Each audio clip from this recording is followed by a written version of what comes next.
up, Grappin' fans? I'm about to head back over to Michael's house to help him with his 06 Powerstroke. He's converting to the 08 and up rear leaf springs. They're a little bit bigger and ride better and reduce axle wrap. So if you haven't seen part 1 yet, where we tore his whole truck down, took the bed off, and removed a bunch of rivets, make sure you check it out so you can keep up with where we're at. We're gonna go make some progress on it. All right, little update here on Michael's truck. We have cleaned up the frame where the brackets came off and where they're going, and we already installed one side of the new shock mount for those 3.0 Kings. We've got the original brackets powder coated here.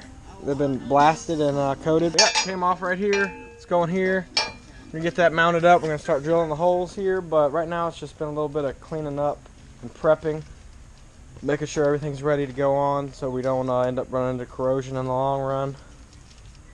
We also got to replace the rear brake line here that goes to the axle. We got a longer one there that came with this kit.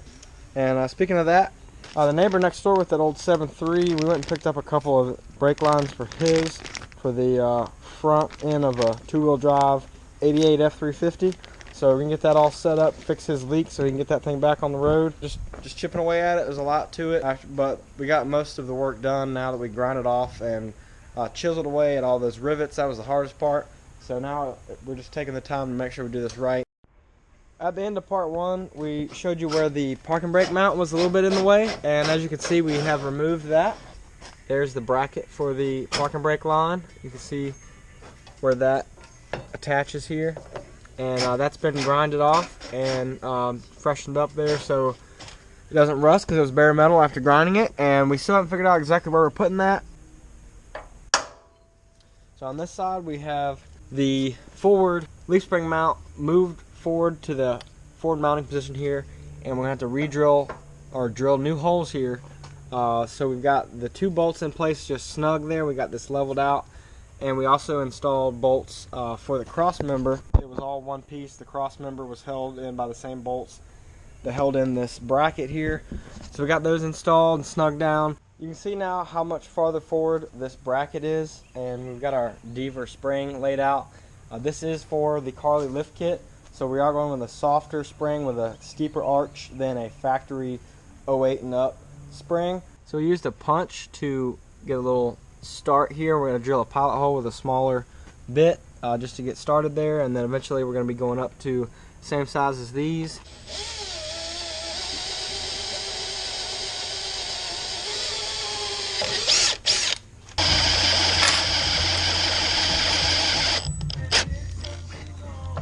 Overheated. Your drill overheated? Yeah. Oh, that's no bueno. You need to do a rotate and balance on that thing. That's why I was flexing out. We got this side all done. Bolts mounted. Drilled out to the right size. We did have to put some washers here to space it out because this cross member was in the way some, but it's only on the 1 bolt.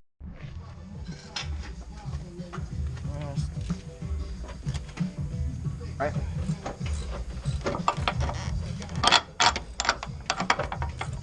Wow, I helped.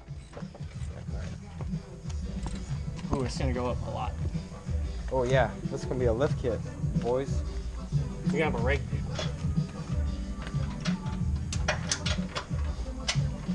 Look at that height difference. It's gonna be sitting taller. Because this is pretty low right here already. This is also not looking like it's gonna completely line up lengthwise. Yeah, it kind of looks like that. It's gonna flex down. We'll get her in there. And we got the axle as low as we can get it, and we're gonna lift the truck up some so we can close this gap and get that bolt in. We're gonna have to roll that axle because that's why it's not sitting flush. Yep.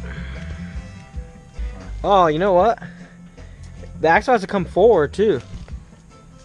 Does it? Yeah, the Comes up over all. this is where the center point is that goes into the axle. How do we get it to come forward? We gotta shove the drive shaft back in its hole where it came from. Our most obvious current issue is it's hitting on the exhaust, so we're gonna disconnect this band clamp right here and just take this last section off so we can at least get this in. Hopefully when there's weight on the truck, it'll stretch this out and make it the right angle that we want. You're too. Nice, now we can, oh, we're working. This is like quality production right here. And action. Action.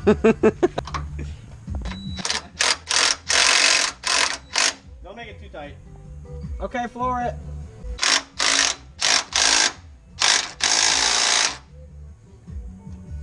We did it.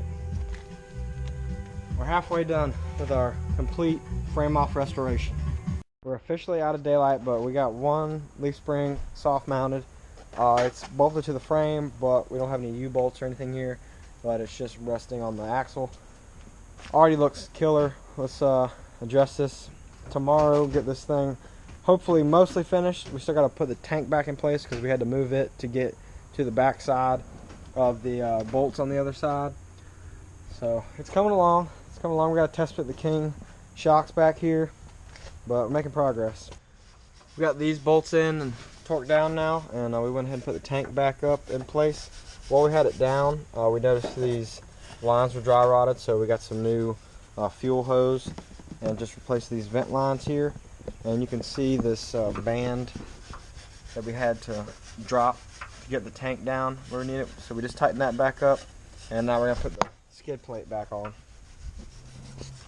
Can't remember exactly where this goes, so I'm referencing part 1 to figure out exactly where we put those parking brake lines. Yeah, so it goes. Ah, yes. This is the shot.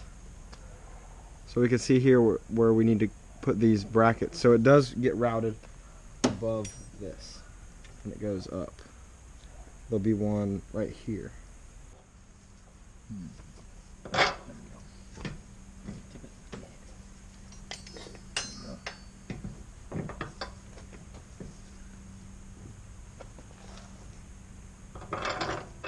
Oh man, that went right in. Alright, now if you go down with it, it should get pretty close. You go a little lower. Oh yeah, that's it right there. I'm just gonna be able to force it in. This is our bolt for it. There we go. Put a little man meat on it. With both springs on, we just loosely mounted the U-bolts and the bracket there, so we're gonna make sure everything is in the right position, and at some point we're gonna end up putting the tires back on, letting this thing sit on its own weight, and checking the torque on it, make sure everything is as it should be.